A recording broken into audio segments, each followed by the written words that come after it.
जी हाँ दोस्तों, चंद्रयान-3 का प्रपल्शन सिस्टम अब दूसरे ग्रहों की खोज करेगा। जैसा कि आप सभी को पता चल चुका होगा कि आज चंद्रयान-3 का प्रपल्शन सिस्टम और इसका लैंडर अलग हो चुके हैं। अब जो इसका प्रपल्शन सिस्टम है वो मून के आसपास घूमकर पूरी धरती की एक स्पेक्ट्रोस्कोपिक स्टडी करेगा। इस स्पेक्ट्रोस्कोपिक स्टडी में धरती द्वारा जो लाइट एमिट की जाती है उसका एक डाटा जनरेट किया जाएगा और वैज्ञानिक इसी डाटा से बेस बनाकर अंतरिक्ष में धरती जैसे दिखने वाले दूसरे ग्रहों के भी खोज करेंगे। जैसा कि आप सभी को पता है कि चंद्रयान-3 को 14 जुलाई 2023 को इसरो द्वारा लॉन्च किया गया था। उसके बाद ये 5 अगस्त 2023 को चांद के ऑर्बिट में दाखिल किया।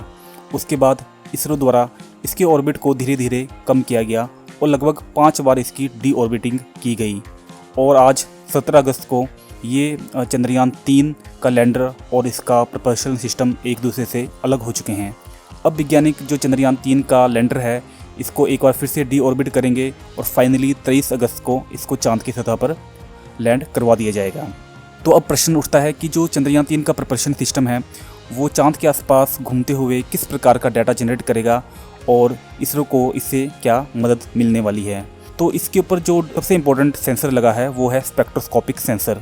इससे जो चंद्रयान-3 का प्रपल्शन सिस्टम है वो धरती से जो सन की लाइट एमिट होती है वो उसको स्टडी करेगा और एक पूरी प्रोफाइल तैयार करेगा, जिससे वैज्ञानिकों को ये पता चलेगा कि जो धरती जैसे दिखने वाले प्लैनेट हैं वो किस प्रकार की रेडिएशन को एमिट करते हैं और उसी रेडिएशन को बेस बना के अंतरिक्ष में दूसरे धरती जैसे दिखने वाले ग्रहों की भी खोज की जाएगी।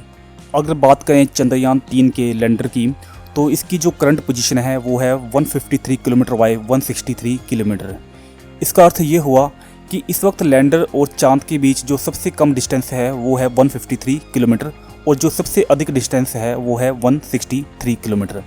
अब वैज्ञानिक इस लैंडर को फिर से डी ऑर्बिट करके 30 बाय 100 किलोमीटर के ऑर्बिट तक लेके जाएंगे और फाइनली 23 अगस्त को इस लैंडर को चांद की सतह पर लैंड कर दिया जाएगा। अगर बात करें चंद्रयान-3 के प्रपल्शन सिस्टम की तो ये अगले कई महीनों तक या कुछ सालों तक चांद के आसपास घूमकर धरती की स्टडी करता रहेगा। अगर बात करें चंद्रयान-3 के इंजन्स की तो इसमें इसरो द्वारा 4 इंजनों का प्रयोग किया गया है, जबकि चंद्रयान-2 में 5 इंजनों का प्रयोग किया गया था। लेकिन इसरो की वैज्ञानिकों की माने तो जो 5वां इंजन था वही चंद्रयान-2 की फेलियर के लिए रिस्पॉन्सिबल था। जब चंद्रयान-2 चांद की सतह पर लैंड करने वाला था तो इसी इंजन ने एक्स्ट्रा थ्रस्ट को जनरेट किया, जिससे चंद्रयान-3 अपने पाथ से डिफ्लेक्ट हो गया। अब की बार चंद्रयान-3 में वैज्ञानिकों ने इस 5th इंजन को चंद्रयान-3 के लैंडर से निकाल दिया है। अब चंद्रयान-3 में केवल 4 ही इंजन हैं। जब चंद्रयान-3 चांद की सतह से 100 किलोमीटर की दूरी पे होगा तो ये चारों इंजन स्टार्ट होकर इसकी स्पीड को कम करेंगे और धीरे धीरे इसे चांद की सतह पर लैंड करवाएंगे। और जब चंद्रयान-3 एक बार चांद की सतह पर लैंड कर जाएगा तो ये डिफरेंट तरीके के एक्सपेरिमेंट को परफॉर्म करेगा। इसमें जो सबसे इम्पोर्टेंट एक्सपेरिमेंट है वो है चांद की सतह की स्टडी करना। इसकी स्टडी के लिए चंद्रयान-3 के रोवर में एक ड्रिल लगी है जो कि चांद की सतह पर लगभग 10 सेंटीमीटर तक का एक छेद करेगी और इसकी वर्टिकल टेम्परेचर प्रोफाइल को स्टडी करेगी। यानी कि ये सेंसर ये पता लगाएगा कि चांद की सतह टेम्परेचर बढ़ने पे या टेम्परेचर कम होने पे किस प्रकार से बिहेव करती है। इसी प्रकार चंद्रयान-3 के लैंडर में ही एक और इंस्ट्रूमेंट लगा है जो चांद की सतह पर आने वाले भूकंप की स्टडी करेगा। और बात करें चंद्रयान-3 के रोवर की तो जैसे ही चंद्रयान-3 का लैंडर चांद की सतह पर लैंड करेगा तो इसका रोवर चंद्रयान-3 से बाहर निकलकर चांद की सतह पर ट्रैवल करना शुरू करेगा और जो चांद की मिट्टी की केमिकल कंपोजिशन होगी ये चंद्रयान-3 का रोवर उसको स्टडी करेगा।